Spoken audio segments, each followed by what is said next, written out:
Hello everyone, मेरा नाम है अंश कपूर और आज हमारे साथ है जिया चौधरी। हम आपके लिए लेकर के आए हैं फिर से बिग बॉस ओटीटी सीजन 3 का रिव्यू, जिसमें हम रिव्यू करेंगे एपिसोड 22 का, 23 का और 24 का। तो जिया, आपने देखे तीनों एपिसोड? हाँ जी। कैसा लगा आपको? एपिसोड अच्छे थे और मेरे को स्पेशली अगर वीकेंड के बाद की बात करें मेरे को अच्छा लगा। तो आपको पहले बता देते हैं तीनों एपिसोड का कि क्या था प्लॉट और उसमें क्या क्या हुआ। सो बेसिकली स्टार्ट होता है फ्राइडे को, जिसमें नेजी को एक रैप करता है और इसी के अराउंड एपिसोड घूमता है पूरा। इसमें सबसे पहले शिवानी जो है अपनी मदर की स्टोरी बताती हैं कि कैसे उनको बचपन में उनकी मदर का प्यार नहीं मिला और कैसे उनका बचपन बहुत ज़्यादा अच्छा नहीं बीता था। फिर उसी को आगे चल करके एक डिस्क रैप का कंपटीशन भी होता है, जिसमें लोगों को डिस्क करा जाता है। फिर उसी से लेकर के जिसका बेस्ट रैप होता है उसी से घर का कैप्टन चुना जाता है। कैप्टन में चुनी गई हैं सना मकबूल, और जो इस समय घर पे अपनी हुकूमत चला रही हैं। कैप्टनसी उन्होंने काफ़ी अच्छे से निभाई, क्योंकि एक टाइम पे देखा गया कि वॉशरूम की क्लीनिंग को लेकर के फाइट होती है, तो उसमें वो खुद आगे बढ़ करके आती हैं, कहती हैं कि मैं कर दूंगी वो। तो ये एक अच्छी कैप्टनसी देखने को मिली, एक लीडरशिप क्वालिटी उनकी देखने को मिली। इससे रिलेटेड ही मेरे पास एक क्वेश्चन है हाँ कि जी। आपको क्या लगता है कि जिस हिसाब से उन्होंने अपनी मतलब कैप्टनसी के तौर पे उन्होंने सबको ड्यूटीज डिस्ट्रीब्यूट करी, क्या वो सही तरीका था? मुझे लगता है सही तरीका था, क्योंकि सबसे पहले खुद ही पूछ लिया कि कौन विलिंग है उस चीज़ के लिए। फिर उसके बाद किसी ने जब रेज नहीं करा तब उन्होंने उसको डिवाइड करा। डेमोक्रेसी का हमेशा यही रूल है कि जो अगर पहले विलिंग है तो उसको दे दो वो चीज़, उसके बाद ही आगे बढ़नी चाहिए।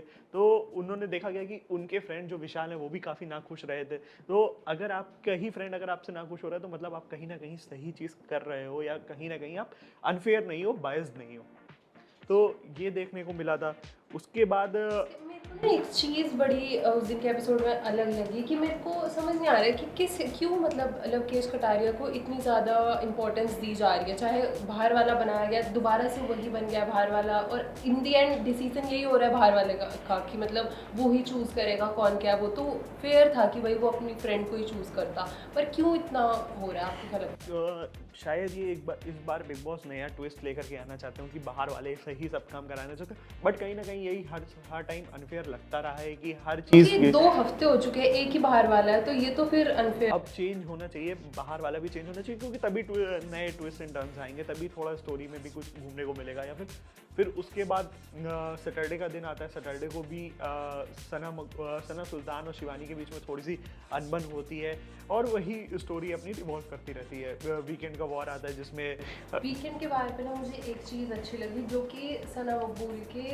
मतलब उसकी साइड थी कि हाँ, उसको समझाने के लिए जो भी सब हुआ, हालांकि उससे पहले वो थर्सडे तक सब कुछ समझ चुकी थी कि हाँ वो कहाँ गलत है कहाँ सही है, किसके लिए वो दोस्ती रखनी चाहिए किसके लिए नहीं।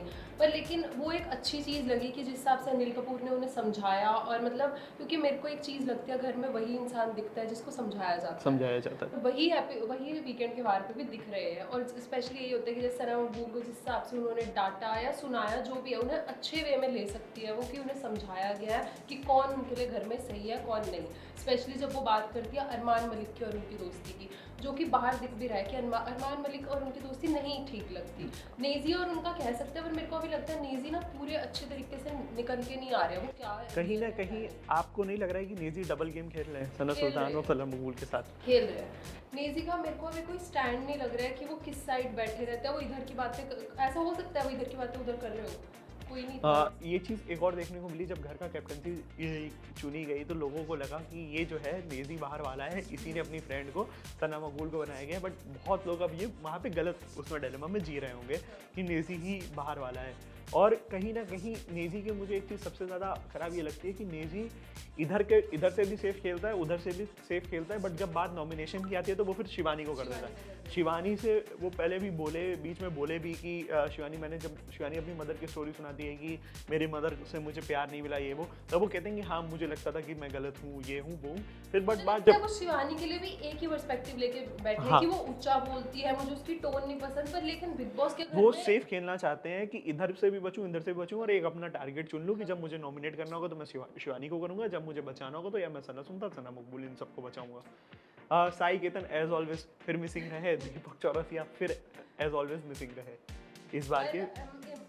हाँ, तो एज ऑलवेज यही चल रहा था संडे को एक नया ट्विस्ट आता है जिसमें चंद्रिका जी को बाहर कर दिया जाता है और एक वाइल्ड कार्ड एंट्री की भी बात होती है। अब वाइल्ड कार्ड एंट्री जो आ रही है उसने आने से पहले ही स्टेज पे बोल दिया है लव कटारिया और विशाल पांडे की दोस्ती को लेकर के, और उन्होंने ये चीज़ भी काफ़ी बार बोली है कि विशाल पांडे ने तो अपनी तरफ से दोस्ती पूरी निभाई, बट लव कटारिया कहीं ना कहीं वो चीज़ चूके हैं और वो ये चीज़ जा करके उन विशाल पांडे को बताने वाले हैं। लग रहा है वाइल्ड कार्ड एंट्री थोड़ा सा तो धमाल मचाएगी। हाँ। जिस हिसाब से वो बाहर से ऐसे वार्निंग दे रहे हैं कि मेरी लव केस से बनती नहीं है, उनके बाहर जो दोस्त है किसी से भी नहीं बनती है, तो वो एक हो सकता है कि घर में एक नया तहलका आएगा। नहीं, हाँ, और वो बाहर से चीज़ें देख करके भी आ रहे हैं, तो इस पे भी काफ़ी ज़्यादा घमासान हो सकता है कि वो कैसे बता सकते हैं कि तुम विशाल को मैनिपुलेट कर सकते हैं कि तुम कैसे जो अपनी तरफ से पूरे एफर्ट दे रहे हो क्या वो उस चीज़ के लायक है या नहीं है। तो ये भी देखने को आगे रहेगा। विशाल के ही नहीं, उनकी दोस्ती नेजी और सना सुल्तान से भी है। देखते हैं उनका उनके लिए क्या पर्सपेक्टिव एग्जैक्टली। रहेगा। और बात करें तो विशाल के पेरेंट्स भी आए थे। विशाल के पेरेंट्स ने भी काफ़ी विशाल को क्लैरिफाई करा कि नहीं तुमने सही करा, हम तुम्हें प्राउड है। और उसमें अरमान मुझे ना गलत लगी है हाँ कि उसके पेरेंट्स सिर्फ एक ही बात बोल रहे हैं, नहीं मेरे बच्चे ने ठीक करा, मेरे बच्चे ने ठीक करा। अब ये चीज़ हम बाहर बैठ के देख रहे हैं कि कहीं ना कहीं उसकी स्टेटमेंट गलत थी, वो गलत वे में जा रही थी कि उसने जिस हिसाब से, अगर मेरे को ना एक चीज़ लगती है, अगर उसने सही तरीके से बोला कि उसका कोई ऐसा इंटेंशन नहीं था, तो वो चीज़ उसके कान में क्यों बोल रहा है? वो चीज़ वो बाहर भी सीधा सीधा बोल लेता कि हाँ मेरे को ठीक लगती है, अच्छी लगती है, तो वो चीज़ अगर उसने कान में बोली तो उसका इंटेंशन गलत था। और कहीं ना कहीं चलो हो सकता है कि अरमान का ऐसे थप्पड़ मारना वो ठीक नहीं था, पर लेकिन उसके पेरेंट्स का सीधा ये बोलना कि नहीं हमारा लड़का बिल्कुल ठीक है, तुमने कुछ नहीं करा, उससे ना एक ऐसा होता है कि अंदर ही अंदर उसके मन में कॉन्फिडेंस आ जाएगा कि नहीं मैं तो कुछ गलत करा ही नहीं है। उसके पेरेंट्स ने अरमान से भी बात करी, कृतिका से भी बात करी, और कृतिका ने नमस्ते करा था, उन्होंने उसका रिप्लाई भी नहीं करा, तो इस चीज़ से वो हाँ उन्होंने कि हमें आपसे बात नहीं करनी है। तो इसी के अराउंड एपिसोड घूमता रहा, थोड़ा सा मज़ा आया। एपिसोड में टास्क भी थोड़े से अब नए टाइप के आए, जिसमें जैसे रैप था तो उसमें नेजी की इन्वॉल्वमेंट हुई। ऐसे ही कर करके अगर सारे घर वालों को इन्वॉल्व करा जाए तो कहीं ना कहीं एपिसोड में मज़ा आने लगेगा। ऐसे ही हम भी एक्सपेक्ट करते हैं। आपको कौन सा लगता है कि अब इन 3 दिन में सबसे कम कैरेक्टर जिसने परफॉर्म करा आपके अकॉर्डिंग? एक तो साई केतन है और दूसरा मेरे को लगता है कि चंद्रिका थी जो कि निकल गई है, तो वो चंद्रिका का आपको जाना जस्टिफाइड लगा? जस्टिफाइड। अनिल कपूर ने चंद्रिका से जो बातें कही, क्या आपको लगा कि चंद्रिका वैसे ही कर रही थी? चंद्रिका थी। मैंने आपको इससे पहले वाले एपिसोड में भी यही कहा था कि चंद्रिका एक ही बात को लेके बैठ गई बिना किसी रीजन के, जबकि ना उससे कोई बात हुई ना कुछ हुआ, वो उसमें इन्वॉल्व नहीं है, पर वो एक बात को लेके क्यों अपनी वो चला रही है, उसका और कोई घर में था ही नहीं। अब एक चीज़ अगर हम बोलना चाहेंगे कि बिग बॉस को अपने टास्क क्रिएटिव करने पड़ेंगे। हर बार वही चीज़ घूम फिर के कि आपको 2 को ऊपर करना है, 1 को नीचे करना है, या 1 को ऊपर करना है, 2 को नीचे करना है। आपका फॉर्मेट अलग अलग हो सकता है, बट टास्क आपका वही सेम चीज़ है कि आपको उसको बचाना है, उसको बचाना है। कुछ थोड़ा सा क्रिएटिव लेकर के आइए, ठीक है। बाकी ऐसी और भी रिव्यूज़ के लिए बने रहिए हमारे साथ। Thank you for watching.